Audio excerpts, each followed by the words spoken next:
11 tahun duduk dalam penjara, tuan-tuan. Dia dah duduk dalam neraka dunia. Orang yang dah 11 tahun duduk dalam penjara, bila dia keluar, tuan-tuan, tuan-tuan nak pergi duduk challenge dia, nak pergi duduk cabar-cabar dia, dia tak peduli kan. Dia ni tak takut siapa. Sebab tu dia boleh tala dengan Joe Biden selamba kan. Segala susah payah aku dah lalui dah. Sebelum Tuhan nak bagi jadi Perdana Menteri. Maknanya Tuhan test dia habis-habis dah. Maknanya sehina-hina manusia, serendah-rendah darjat manusia, dia dah duduk situ. Sebab tu, tuan-tuan, kita tak heran, dia tak heran lah. Kan? Saya dah sebut, tuan-tuan, Anwar Ibrahim ni dia jenis tak takut siapa lah. 11 tahun duduk dalam penjara, tuan-tuan. Dia dah duduk dalam neraka dunia. Kan? Ya, dia duduk dalam neraka dunia, tuan-tuan, bukan baru, bukan setahun dua, bukan sehari dua, 11 tahun. Orang yang dah 11 tahun duduk dalam penjara, bila dia keluar, tuan-tuan, tuan-tuan nak pergi duduk challenge dia, nak pergi duduk cabar-cabar dia, dia tak peduli kan. Dia ni tak takut siapa. Sebab tu dia boleh tala dengan Joe Biden selamba kan. Depan-depan depan-depan kaunselor Jerman pun dibubuh semacam kan. Sebab jenis manusia macam ni yang namanya Anwar Ibrahim ni, dia dah tak takut siapa. Sebab dia dah melalui neraka dunia yang paling teruk. Sebab tu dia kata, hampa nak kata kat aku, hampa nak fitnah aku, fitnah lah. Hampa nak kata apa, katalah. Aku dah lalui lebih teruk daripada tu. Kan? Apa nak pukul, aku dah kena pukul separuh nyawa dah. Kan? Apa nak bawa? Kan? Apa yang aku tak kena? Aku dah lalui semua. Kan? Segala susah payah aku dah lalui dah. Kan? Sebelum Tuhan nak bagi jadi Perdana Menteri. Maknanya Tuhan test dia habis-habis dah. Maknanya sehina-hina manusia, serendah-rendah darjat manusia, dia dah duduk situ. Tuan-tuan bayangkan kalau kita macam mana. Tiap hari orang duk sembang, orang duk bercakap. Satu dunia. Kalau dekat Malaysia ni satu negara, dalam TV, dalam radio orang bercakap, Anwar Ibrahim kaki liwat, Anwar Ibrahim kaki liwat, tuan-tuan. Apa perasaan kita? Apa perasaan anak bini kita? Yang nama Anwar Ibrahim ni. Tapi alhamdulillah Tuhan bagi dia seorang isteri yang sangat setia. Saya dengan Kak Wan ni macam dah dua beradik. Tahu sangat. Lama saya dengan dia. Kita tahu macam mana dia. Kak Wan ni satu benda je. Hak lain dia tak heran, dia tak peduli siapa. Tapi kalau laki dia, dia bagi alasan apa? Aku takut masuk neraka. Pasal apa? Tak dengar cakap lelaki.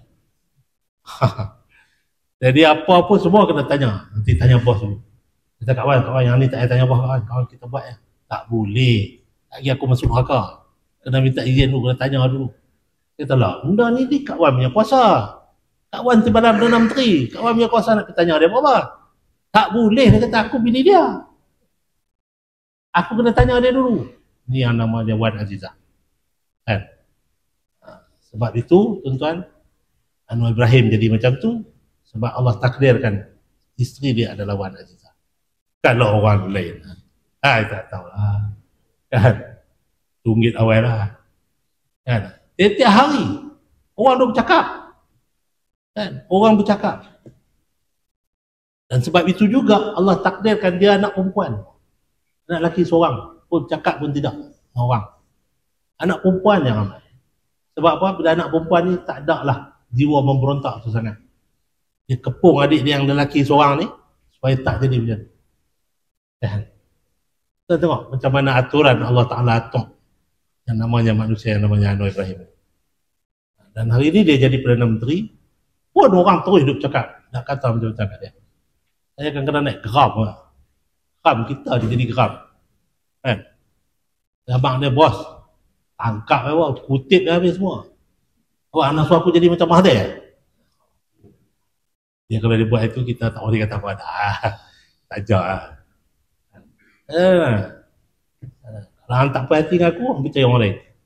jadi Perdana Menteri. Kalau aku tak buat, susah. Yang Hafiz pun nak kata apa ke tapi bukan kurang pun dia kata. Ada kurang apa-apa? Tak ada kurang apa? Tak ada lah, geram tu tengok. Geram dia kontrol lah sikit dia dah. Kena kontrol sikit, ambil air sembahyang.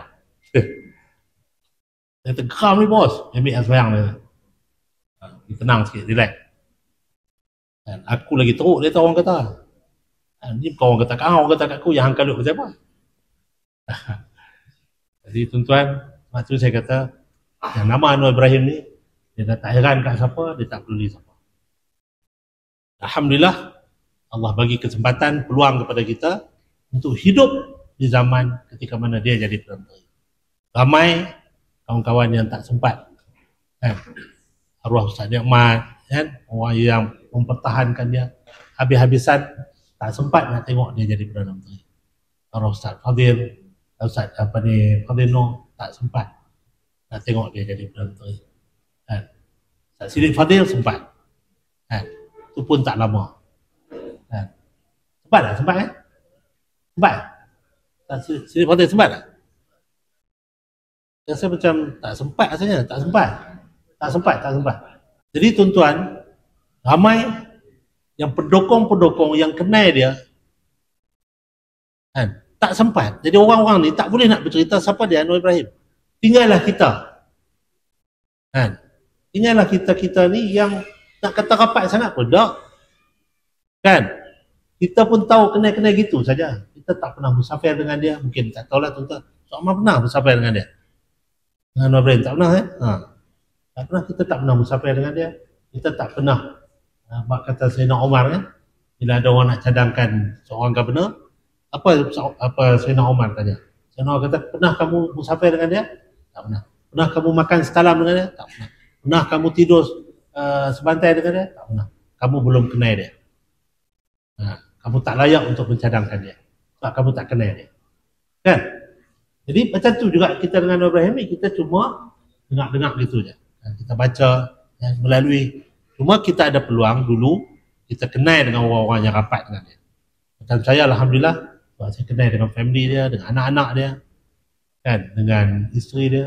So kita rapat, kita kenal dan kita tahu, kan, akal budi dia. Saya ingat lagi pergi dengan Kak Wan melawat dia dekat Sungai Buloh. Kak Wan menangis. Kau kata, bang, kita gantilah bang Penin kepala urus parti.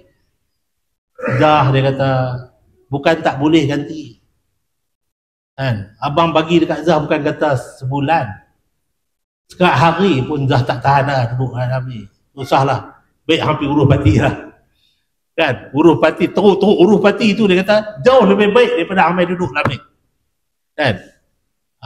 Kak Wan kata tak apalah, biar dia duduk dalam penjara, aman sikit kot, dia kata. Betul tahulah urus parti ni macam mana, kan?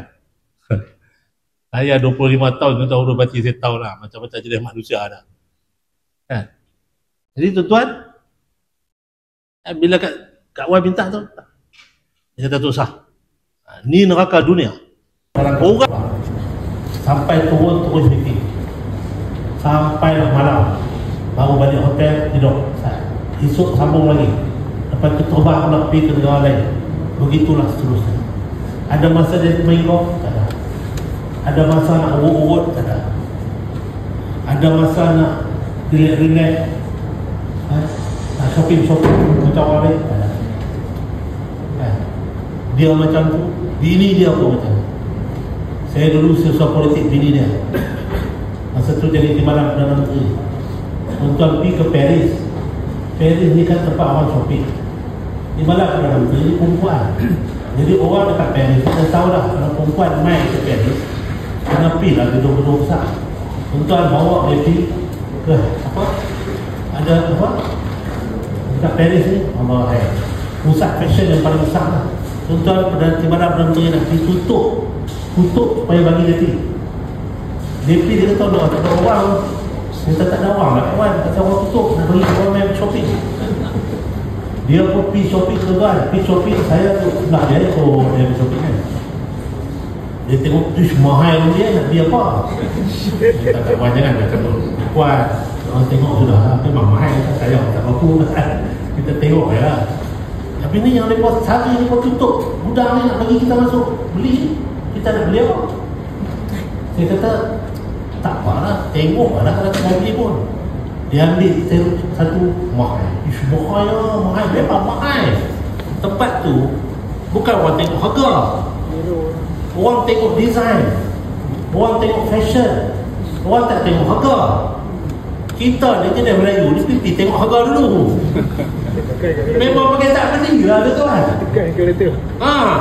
Last kali turun dekat luar daripada pintu shopping mall tu, apa ni, ada arak-arak jual apa ni, jual kitchen dengan jual fridge magnet. Hak tu dia borong. Allahu Akbar. Duta kelek mana? Duta kata tu yang kita macam ni, macam ni ya. Kata saya, ingatkan dia nak shopping. Dia kata apa, dia kata tu ada atok untuk dia lebih ya. Lepas tu esok kita nak atok lagi satu tempat ni shopping. Ya, cukuplah satu ni. Dia tak mau pilih, tak nak jalan.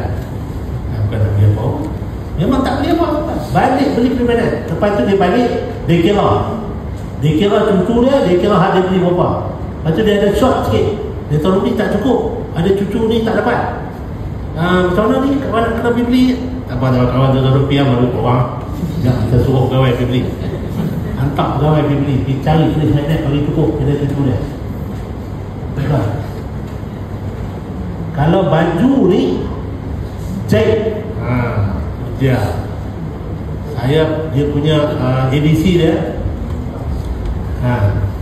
ADC dia selalu bisik kata, tu bos baju koyak. Aku relax. Koyak mana? Bong. Tak relax. Saya pun bisik kawan, baju koyak apa? Tahu nak? Bong kawan. Tak lagi ya, dia kata habis tak sikap. Toilet tak nak. Betul beg bakui harga yang dia bawa kan, bakui Sarawak yang dia bawa. Dalam tu dia panggil beg Doraemon. Kalau mak nenek ada dalam tu, dengan jarum, dengan benang, cukup komplit dalam beg dia. Dia nanti bacuk dia ayam, dia pijit, dia pakai balik, keluar. Okey kan? Jadi. Itulah baju dia masa 30 tahun masa Imam Ibrahim jadi kerajaan dulu. Itulah baju Ibrahim dia pakai. Tuan-tuan tengok ada satu baju warna kuning tu. Tuan-tuan tengok gambar dia dekat Masjid Negara tahun 99, 98. Itulah baju yang dia pakai. Sebab badan dia tak berubah. Bukan macam kita kan, kita sentiasa besar, membangun. Macam kita sentiasa membina. Dia ada macam tu lah kan. Dia main dulu macam tu. Jadi tuan-tuan, itu isteri Perdana Menteri. InsyaAllah tuan-tuan, tak lama, lebih kurang dalam, saya duk kira-kira congak-congak lebih kurang dalam 20 bulan lagi sebelum pilihan raya akan datang kan? Ataupun mungkin tak sampai silap hari bulan, mungkin dalam 18 bulan je ada kan? 1 tahun setengah lagi. Tak panjang. 1 tahun setengah ni tak panjang. Pejam telek pun dah 2 tahun lebih lah kan, Kerajaan Madani ni. Jadi untuk next election ini tak panjang kan? Apa yang kita buat ini adalah satu perjuangan yang panjang yang kita mulakan dulu tahun 70-an, awal tahun 70-an sama masa mula-mula daripada tubuh ni abang-abang kita yang dulu kan, Datuk Syah Anwar semua ni, daripada tubuh ABIM, daripada tubuh PKPM, daripada tubuh macam-macam dulu ni. Untuk apa? Nak bawa perubahan dalam masyarakat kan, nak terjemahkan idealism itu dalam bentuk tindakan yang lebih jelas kan? Dan benda ni dia bukan boleh bercakap saja, dia kena buat. Datuk Zamri, ahli lembaga pengarah Lembaga Getah Malaysia, dia selalu cerita tentang macam mana Datuk Syah Anwar Ibrahim kan membela golongan penongai getah. Tuan-tuan, penongai getah ini adalah golongan yang diasosiasikan dengan kemiskinan. Betul kan? Mana ada orang menongai getah kaya? Tak ada. Semua miskin. Kan? Yang kalau orang sawit, tu kaya. Orang buat padi pun ada yang kaya. Orang pergi ke laut pun ada yang kaya. Tapi kalau orang yang menongai getah, Yang nama kerja motong, orang Kedah pergi motong kan. Yang kerja motong ni semuanya adalah golongan-golongan miskin dan asnaf. Kita masa tu harga 15 duit sekati. Noreh Getah. 50 tahun lepas tu Anwar Ibrahim jadi Perdana Menteri. Dia kotakan apa yang dia perjuangkan. Tupung duk kata saya buka mulut bohong, saya buka mulut bohong. Buka mulut bohong. Siapa dia? Anwar Ibrahim. Tapi dia buat. Dan dia tak heboh pun. Dia tak heboh pun. Kalau ahli lembaga Getah Malaysia, Datuk Zamri tak cerita, siapa pun tak tahu. Saya pun tak tahu. Tapi dia buat. Contoh bila saya pergi tengok dia punya data pendapatan penoreh Getah. Sebulan ada yang cecah sampai 5,000. Purata 3,000 lebih. Saya habaq kat pakcik-pakcik tu ni, lepas ni Tuan Bubuh kata penoreh Getah lah. Kerja motong, Tuan Bubuh kerja motong. Buat kad macam saya tunjuk kad lah. Saya bawa keluar kad. Kad. Lepas ni saya kata pakcik-pakcik buat kad macam ni. Dia kata nak tulis apa? Saya kata tulis situ, latex producer. Kemas sikit. Kan? Tulis situ latex producer. Oh, tu dia. Datang apa tu? Ni pakcik nak buat ni latex producer lah. Pakcik adalah pengeluar susu Getah. Pendapatan berapa sebulan? 5,000 steady. Duduk kampung, sewa rumah pun tak bayar, bayar minyak tu biar minyak motor ya. Kan? Zaman bila? Zaman ini Madani. Pasal apa? Pasal kita nak mensejahterakan rakyat. Kita nak mensejahterakan rakyat supaya rakyat sejahtera, rasa aman, damai, selesa hidup dalam negara ni, di bawah kerajaan Madani. Jadi tuan-tuan, ini benda yang dibuat. Kita bukan bercakap, tapi kita laksanakan. Kita buat apa yang kita kata.